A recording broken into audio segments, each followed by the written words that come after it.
I feel like it's my duty to call out YouTubers when they mess up, even if I like that particular YouTuber. So the individual I'll be dogpiling on today is Critical, aka Moist Panties. The big mistake Charlie has committed is that he kind of implied that he's dropping One Piece because of the slow pacing of the show. Now obviously this is grounds to unsubscribe from his channel and never watch him again. I mean, I can't stand idly by and let a respectable YouTuber such as Charlie fuck up this bad, and I hope my words can reach his heart, but I think we should give him one more chance. So let's take a look at his video describing his experience with the One Piece. As many of you know, I've been actively chipping away at One Piece for like 2 years now, maybe a little longer than 2 years.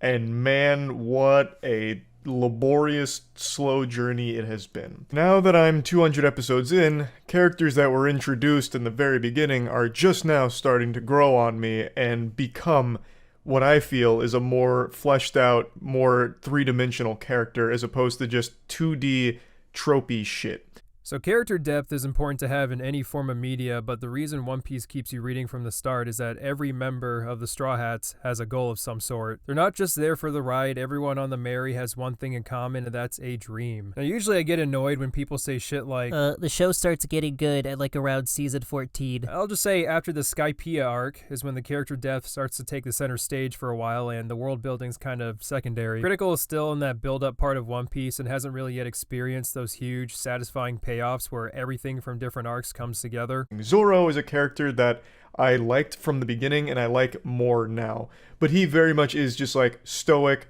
beat ass, eat ass kind of cool shonen character. As the story progresses, each character is given more depth, including Zoro. He's, I guess, what you'd consider a static character, but some characters don't really need development or a ton of depth in order to be interesting. I mean, lots of people love him because of his great moments. You know, he's probably got the best fights in the series. Zoro also gets like all the ladies and stuff, see his green pubes, but what makes him great is that he's a ride or die type of guy. He also has a dream of his own, which is to become the strongest swordsman. He pulls his own weight by being the tank of the group and acting as a second in command, giving the main character advice on how to be a captain. So yeah, Critical's got to get past this arc to kind of see more of how Zoro contributes. Luffy's character, I am still not fully sold on. I don't really enjoy Luffy. He's like my least favorite character of the Straw Hat crew.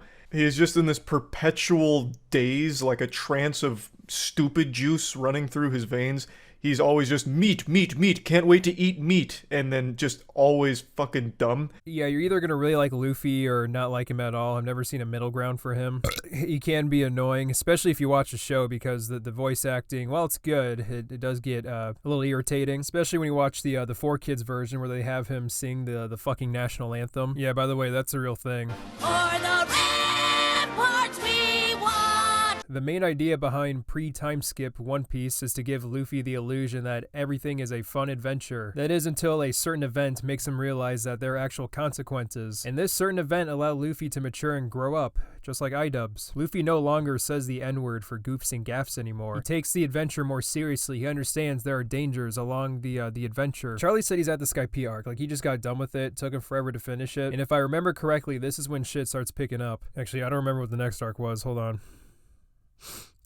Okay, what's after that? Yeah, there we go. Water 7 is my favorite arc in the series. Just throwing that out there. The characters at this point start to get more depth that Critical's been wanting. One character in particular has one of the best backstories in the series and adds a lot to the world building. The other characters are given more depth based on their relationships with the other crew members. I would argue this is the most character-driven arc in One Piece. That's probably why it's my favorite. Now, I understand most people say the manga is a lot better pacing than the anime, and I bet you're probably right. But I've already committed to the anime as my main form of digesting this story. My best advice is for you to go pick off where you were in the show and start reading from that point on. Because I took a look at some of the fillers and, oh, Jesus Christ. I've also seen some of the movies too, and those were fucking gonorrhea. Chances are, if it's not canon, it's probably diarrhea juice, and I would just stick to reading it. A lot of people said Arlong Park is like one of the best arcs in One Piece. Who the fuck has ever said that? Who said that this is one of the best arcs in the series? It's good, okay? But if there are dumb fucks going around saying, oh yeah, the Arlong arc is the best one, like, you're gonna give people false hope because they're gonna read this and be like, oh, you know what? It was kind of mid. It was alright. But I had people tell me this was the best one, so if this is the best the series gets, then I don't want to read the rest. It seems like there is a big apprehension to killing any characters at all, no matter if they're good, bad, or if they're major or minor. Yeah, I'll agree. The fake outs are pretty annoying. And again, I hate to be Mr. Wait till season 14. But I'll just say the fake outs stop in a certain arc, at least for the most part. Like, there are future character deaths in the series, and they actually have an impact on the characters. Also, shoutouts to Chopper because I also really like Chopper. I forgot to mention that. Chopper's whole story I thought was also pretty good. His favorite character is the merchandise. Guys, we cannot let Critical end the series with goddamn Chopper being his favorite.